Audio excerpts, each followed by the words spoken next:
anyos na si Roy at ang 13 anyos na si Teresa.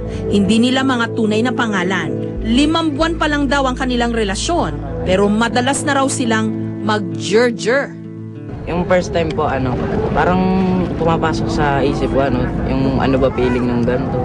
Kasi po, pag may barkada po kami, kwento-kwento, ganyan po. Parang tingin po namin tama yung gano'n.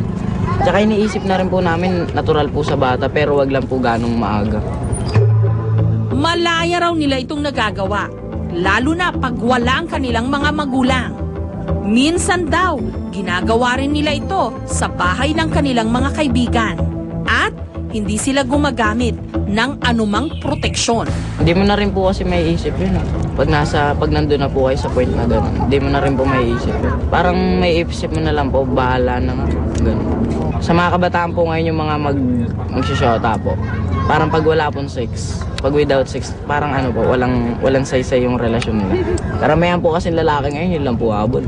Ikaw yung mahabol mo sa kanya? Hindi naman po. Opo, sa ibang babae, aminin ko po. Ayun lang po habol ko. Pero, hindi po. Ano? Bolero.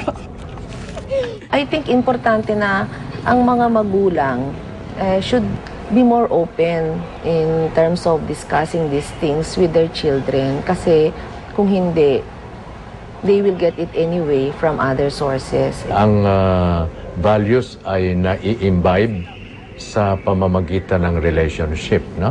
Kaya yung atmosphere, yung environment sa tahanan, yun ang napakahalaga.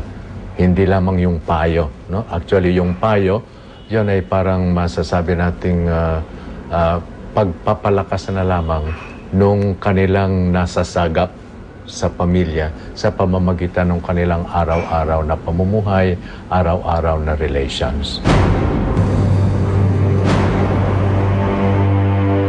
Sa aming pag-iikot, tila maluwag ang mga establishmento na kung tutuusin, for adults only. Kaya naman ang ilang mga kabataan, malayang napapasok ang mga ito.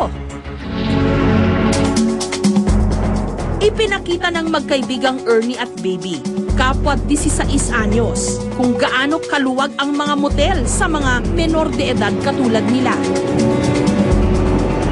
Sa unang motel, agad silang pinapasok.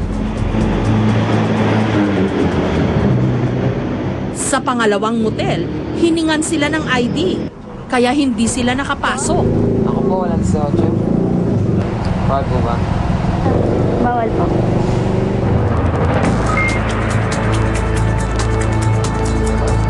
Pero sa dalawa pang ibang mga motel, wala silang kahirap-hirap na nakapasok.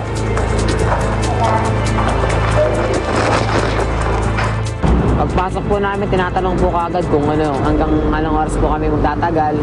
Hindi na ba kami nahanapan ng ID? Pero nagulat po kasi yun nga po, wala po silang pake kung ilang taong ka na. Basta po meron lang silang makuha. Nagulat nga po kasi ginaid pa kami. Sa aming eksperimento, 3 sa 5 motel, maluwag na pinapasok sina Ernie at Baby. Pero ang magkasintahang Franco at Pauline, masusukat daw ang kanilang tunay na pagmamahal sa isa't isa kung kaya nilang maghintay ng tamang panahon. 3 taon na raw silang magkasintahan at handa raw nilang hintayin ang basbas ng Diyos bago nila ibigay ang kanilang mga sarili sa isa't isa. Isa sa mga benefits ito is that you will experience true love. Marami kasi nagsasabi na kapag daw nasa isang relationship ka, kagaya ng boyfriend and girlfriend, mahalaga ang premarital sex kasi daw nagpapatibay ito ng relasyon. Pero ang totoo, hindi eh. Pumapasok ka sa isang relasyon dahil gusto mong makilala kung sino yung person na yon at gusto mong mahalin yung person na yon kahit sino man siya, kahit walang intimacy na nangyayari sa inyo. Bilang patunay raw ng kanilang malinis na relasyon, nagsuot sila pareho ng purity ring, sing-sing na may nakaukit ng mga katagang true love waits.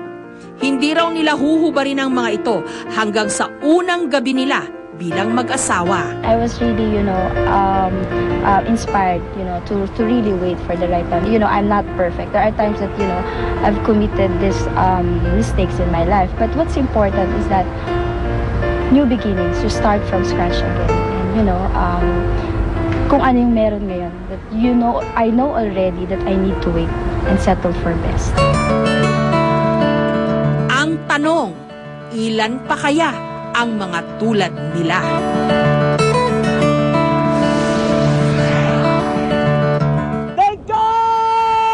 Susunod, ngayong